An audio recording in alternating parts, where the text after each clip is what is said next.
अस्सलाम वालेकुम। पीरियड्स की वजह से पेन, जिसे मेडिकली डिस्मेनोरिया कहते हैं, तकरीबन हर खातून इससे गुजरती है। मेंस्ट्रुअल पेन, पीरियड्स की पेन दो वजह से हो सकती हैं। एक प्राइमरी वजह है, एक सेकेंडरी। प्राइमरी कॉज में ये है कि पीरियड्स की पेन किसी बीमारी की वजह से नहीं है, क्योंकि पीरियड्स हो जाते हैं तो दर्द साथ हो जाता है।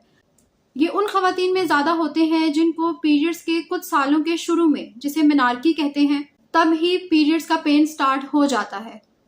और तकरीबन 50% खवातीन में यही वजह होती है कि उनको कोई बीमारी नहीं है और उनको पीरियड्स की वजह से पेन हो रहा है। क्योंकि पीरियड्स हो रहे हैं, स्किन कॉन्ट्रैक्ट कर रही है, यूट्रस कॉन्ट्रैक्ट कर रही है, इस वजह से ये दर्द महसूस होता है। ये कोई बीमारी नहीं है।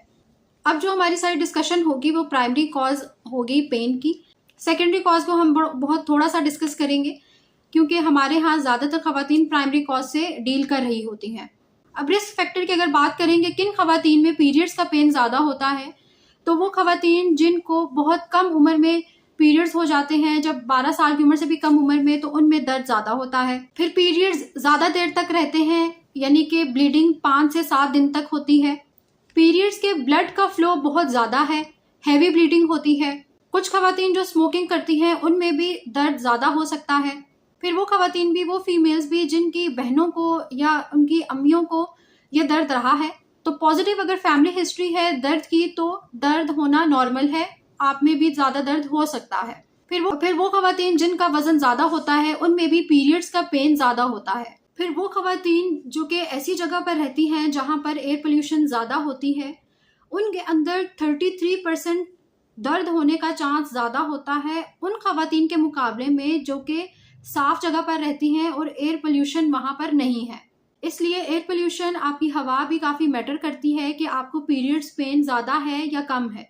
वैसे तो ये दर्द लाइफ थ्रेटनिंग नहीं है, इससे आपकी जान कभी भी नहीं जाएगी, लेकिन इसका साइकोलॉजिकली और फिजिकली तो खवातीन की हेल्थ पर काफ़ी फ़र्क पड़ता है। वो खवातीन जिनको हमेशा से ही पीरियड्स पेन रहती है, रिसर्च में यही देखा गया है कि उनको पीरियड स्टार्ट होने के 6 महीने के अंदर अंदर ही ये दर्द शुरू हो जाता है।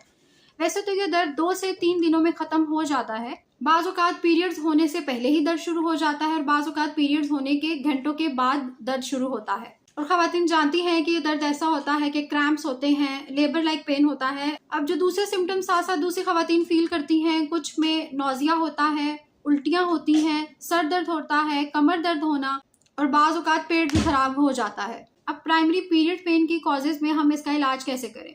प्राइमरी कॉजेज़ में इलाज यही है कि अगर आपको हैवी ब्लीडिंग होती है तो फिर भी आपने अपना ब्लड टेस्ट, CBC वगैरह करा लेना है, ये देखने के लिए कि आपको खून की कमी वगैरह तो नहीं है।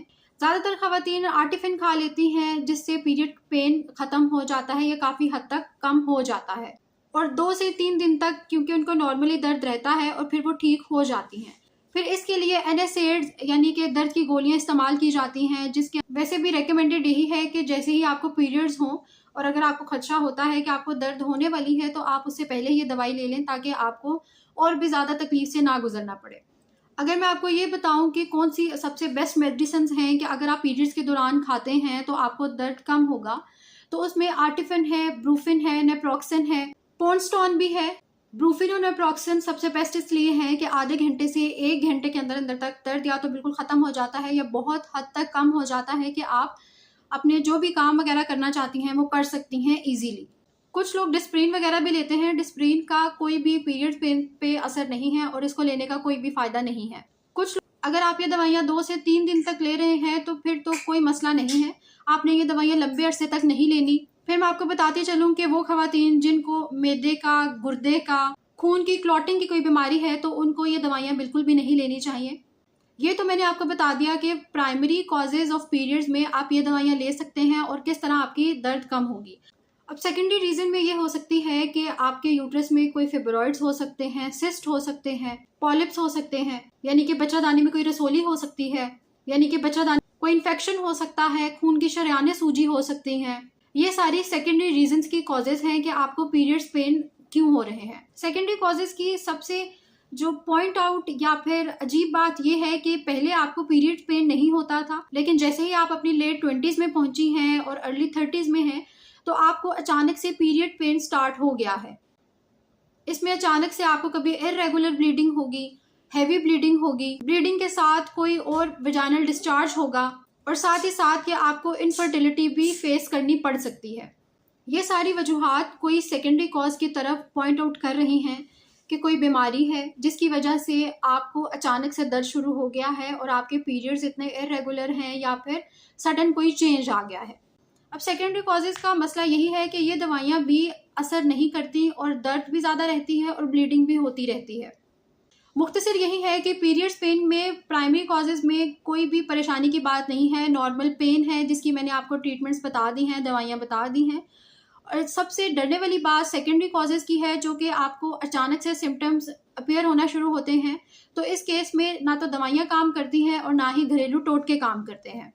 इसलिए बेहतर यही है कि आप किसी गायनेकोलॉजिस्ट को विजिट करें। उम्मीद करती हूँ आज आपको हमारी वीडियो पसंद आई होगी। अपना ख्याल रखिएगा। अल्लाह हाफिज़।